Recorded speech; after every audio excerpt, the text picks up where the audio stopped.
नमस्कार and welcome to Bharat affairs. आपने US के CIA के कॉवर्ट ऑपरेशंस के बारे में आपने अक्सर सुना होगा, लेकिन CIA के कुछ ऐसे ऑपरेशंस भी हैं जो आज से 60 साल पहले भारत के हिमालय में एक स्पाई मिशन के तहत में अपने न्यूक्लियर डिवाइस को खो दिया था। ये बातें 1965 की हम लोग कर रहे हैं, लेकिन इस इंसिडेंस के 10 से 12 साल के बाद में 1978 के टाइम में पहली बार आउटलुक मैगजीन्स की तरफ से इस बात को डिस्क्लोज किया जाता है। इसके बाद में भारत के पार्लियामेंट में भी ये मुद्दा उठता है, लेकिन एक बार फिर से यूएस के द न्यूयॉर्क टाइम्स में ये आर्टिकल पब्लिश हुआ है कि CIA ने अपने न्यूक्लियर डिवाइस को यहाँ पर खो दिया था। आप यहाँ पर भी देख पाएंगे, ये जो आर्टिकल्स है इसमें पूरी इमेज के साथ में हेडलाइन में ये लिखा जा रहा है कि how did the CIA lose a nuclear device. और ये जो लोकेशंस है ये भारत के नंदा देवी का है, जो भारत के सेकंड हाईएस्ट पिक है आफ्टर कंचनजंगा। वैसे आज के टाइम में ये चीजें पब्लिक प्लेटफॉर्म में अवेलेबल है, लेकिन फिर से एक बार 60 साल के बाद में CIA के जो मिशन थे नंदा देवी में, इसे फिर से हाईलाइट किया जा रहा है। क्यों किया जा रहा है हम लोग तो बात करेंगे, लेकिन ऐसा क्या हुआ था कि आज से 60 साल पहले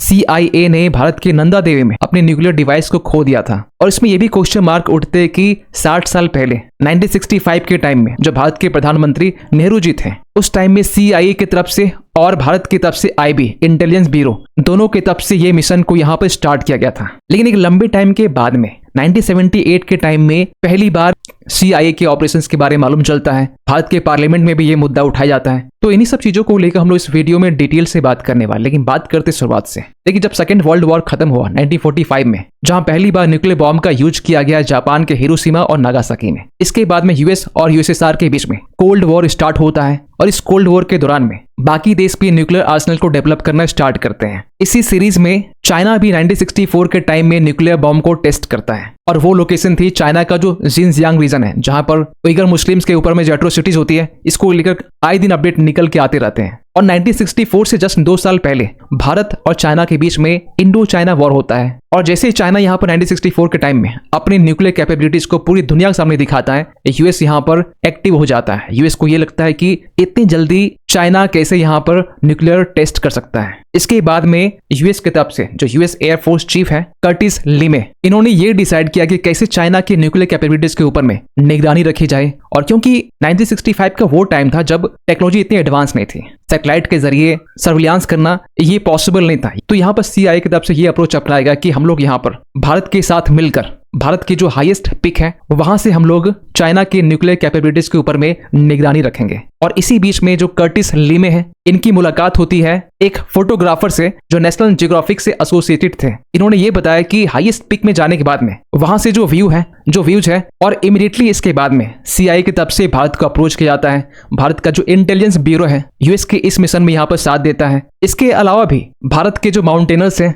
इन्हें भी इस मिशन में शामिल किया जाता है। और जो माउंटेनर्स होते हैं इसे यहाँ पर लीड कर रहे थे मनमोहन सिंह खोली, जिन्होंने स्पाइस इन द हिमालयाज ये बुक भी लिखी है। और इस बुक में इन्होंने पूरी डिटेल से बताया कि कैसे यहाँ पर हिमालयाज में भारत के हिमालय को यहाँ पर यूज किया गया है चाइना के ऊपर में स्पाई करने के लिए। और इस तरीके से यहाँ पर एक टीम तैयार होती है जो नंदा देवी प्लूटोनियम मिशन इसके लिए तैयार थे। प्लूटोनियम मिशन यहाँ पर इसलिए कहा जा रहा है क्योंकि नंदा देवी से चाइना के ऊपर सर्विलांस रखने के लिए पूरी सर्विलांस सिस्टम की यहाँ पर जरूरत है, और इसके लिए चाहिए इलेक्ट्रिसिटी। और जो इलेक्ट्रिसिटी है इसके लिए जो ट्रेडिशनल फ्यूल हम लोग यूज करते हैं, इसके जगह पर यहाँ पर एक पोर्टेबल न्यूक्लियर पावर डिवाइस के यहाँ पर यूज करने की बात की गई, जिसे स्नैप 196 जनरेटर भी कहा जा रहा है, जिसका वेट 50 पाउंड का था, जिसके अंदर रेडियो एक्टिव प्लूटोनियम भरा हुआ था। और इस प्लूटोनियम के जरिए जो इलेक्ट्रिसिटी है वो जनरेट करने की बात की जा रही थी, क्योंकि ये जो न्यूक्लियर पावर डिवाइस थी ये लगातार 100 साल तक, करीब 100 साल तक ये इलेक्ट्रिसिटी जनरेट कर सकती थी। आज के टाइम में तो इसी टेक्नोलॉजी का यहाँ पर यूज किया जाता है स्पेस मिशन में। फॉर एग्जांपल कि वॉयेगर का आपने नाम सुना होगा। तो CIA की तरफ से जून 23, 1965 इस डेट को डिसाइड किया जाता है खासकर ट्रायल रन के लिए। यूएस का जो अलास्का है, वैसे पहले ये रशिया का पार्ट हुआ करता था, लेकिन इसे यूएस को बाद में दे दिया गया। तो अलास्का में ही जो माउंट मैकिनले है वहां पर एक ट्रायल रन करवाया गया, और ट्रायल रन के बाद में नंदा देवी में इस मिशन को स्टार्ट किया गया। वैसे CIA की तरफ से यहाँ पहले यह कहा गया कि हम लोग कंचनजंगा से चाइना के ऊपर में सर्विलांस रखेंगे, लेकिन मनमोहन सिंह कोहली की तरफ से इस चीज को डिनाई कर दिया गया। और जैसे यहाँ पर ये मिशन स्टार्ट किया जाता है, यहाँ पर कैंप 1, कैंप 2, कैंप 3, कैंप 4, शुरुआत में टारगेट ये बनाया गया कि जो हाईएस्ट पीक है 7434 मीटर का, यहाँ से इस पोर्टेबल डिवाइस को यूज करके इलेक्ट्रिसिटी जनरेट की जाएगी और सर्विलांस रखा जाएगा चाइना के ऊपर में। लेकिन बाद में ये डिसाइड हुआ कि हम लोग कैंप 4 तक हम लोग चढ़ेंगे और यहाँ पर इस डिवाइस का यूज करेंगे, क्योंकि कैंप 4 और हाईएस्ट पीक के बीच में कुछ खास डिस्टेंस नहीं था। लेकिन कैंप 4 तक पहुंचते पहुंचते एक लंबा टाइम लगने वाला था और इसी बीच में क्लाइमेट चेंज होने के कारण जो पूरी टीम थे इन्हें बीच में मिशन को रोकते हुए ये वापस नीचे उतरना स्टार्ट करते हैं। अब क्योंकि यहाँ पर अपने साथ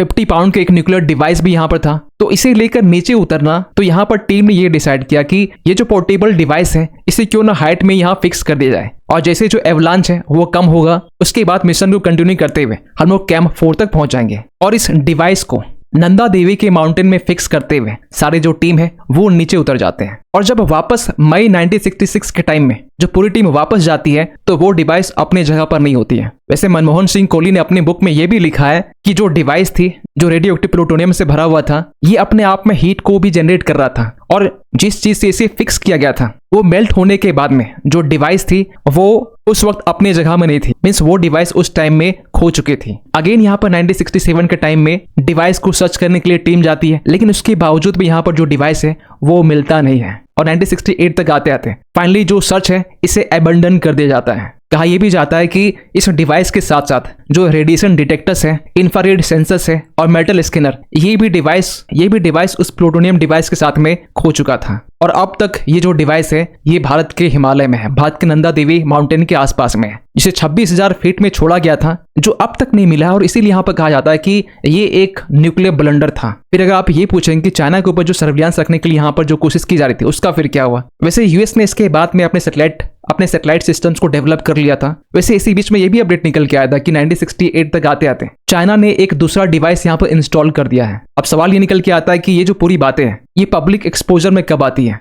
तो पहली बार 1978 के टाइम में आउटसाइड मैगजीन में एक आर्टिकल पब्लिश होता है जिसे हॉवर्ड कॉर्न की तरफ से लिखा जाता है। और जैसे ही आर्टिकल पब्लिश होता है इसके एक वीक के बाद में भारत की पार्लियामेंट में ये मुद्दा रेज होता है, क्योंकि इस आर्टिकल में CIA के साथ में भारत की IB का भी जिक्र किया गया था, भारत के जो माउंटेनर्स है उनका भी जिक्र किया गया था। तो 1978 के टाइम में जो उस वक्त के प्रधानमंत्री थे मोरारजी देसाई, जो कि जनता पार्टी से बिलोंग करते थे, जो आज का भारतीय जनता पार्टी है ये जनता पार्टी से ही बना हुआ है, तो इनके तरफ से पहली बार पार्लियामेंट में इस चीज को रेज किया जाता है। ओनली रेज ही नहीं, प्रॉपर एक कमेटी बनाई जाती है आत्माराम की अध्यक्षता में, जो अपनी रिपोर्ट 1978 के टाइम में सबमिट करती है। और उसमें ये बातें मालूम चलती है कि यस, CIA, IB और माउंटेनर्स की तरफ से नंदा देवी में एक मिशन स्टार्ट किया गया था, खासकर चाइना के ऊपर में सर्विलांस रखने के लिए। इसके बाद में मल्टीपल टाइम्स मोरारजी देसाई 1987 के टाइम में भी अपने इंटरव्यू के दौरान में नंदा देवी में न्यूक्लियर डिवाइस जो लॉस्ट हुआ इसको लेकर जिक्र किया गया। वैसे मोरारजी देसाई को लेकर ये भी बातें कही जाती है कि इन्हीं की वजह से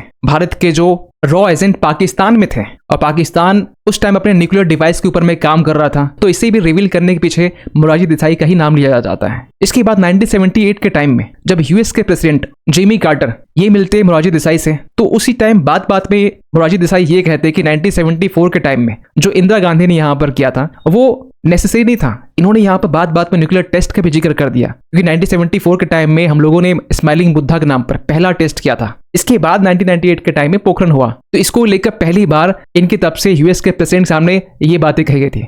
और इसी स्टेटमेंट के बाद भी ये भी कहा जाता है कि पाकिस्तान अगर न्यूक्लियर डिवाइस को बिल्ड करना स्टार्ट किया तो इसके पीछे भी रीजन ये है कि भारत की तरफ से जब ये स्टेटमेंट दिया गया, और क्योंकि यूएस और पाकिस्तान उस टाइम में काफी क्लोज थे, और तब से पाकिस्तान अपने न्यूक्लियर डिवाइस के ऊपर में काम करना स्टार्ट कर देता है। खैर, इस न्यूक्लियर ब्लंडर के 60 साल कंप्लीट हो चुके हैं, और जब से न्यूक्लियर डिवाइस लॉस्ट हुआ हिमालय में, ये भी कहा जाता है कि CIA के इस कोल्ड वॉर मिशन में आज भी भारत के नंदा देवी को ये हॉल्ड करता है। कुछ इस तरीके से कि 2021 के टाइम में जब उत्तराखंड के धाराली में एक डिवास्टेटिंग फ्लड आता है जिसमें 80 लोग की जान जाती है, 124 लोग खो जाते हैं, और 2 हाइड्रो पावर प्रोजेक्ट कंप्लीटली यहाँ पर वाइप आउट हो जाते हैं। खैर, इस फ्लड को लेकर जब इन्वेस्टिगेशन किया गया तो यहाँ पर साइंटिस्ट का ये मानना था कि ग्लेशियर की पिघलने के कारण ये उत्तराखंड में ये जो फ्लड है वो ट्रिगर हुआ है। और इसके जस्ट बाद में ये भी अपडेट निकलना शुरू हो गया कि ग्लेशियर अगर पिघल रहे तो हो सकता है कि CIA ने जो 1965 के टाइम में जो ऑपरेशन चलाए थे और जो न्यूक्लियर डिवाइस खो गया था, और क्योंकि उसमें रेडियो एक्टिव प्लूटोनियम भरा हुआ था, तो ये कारण हो सकता है ग्लेशियर के पिघलने के कारण। इस पर BBC ने भी आर्टिकल पब्लिश किया था,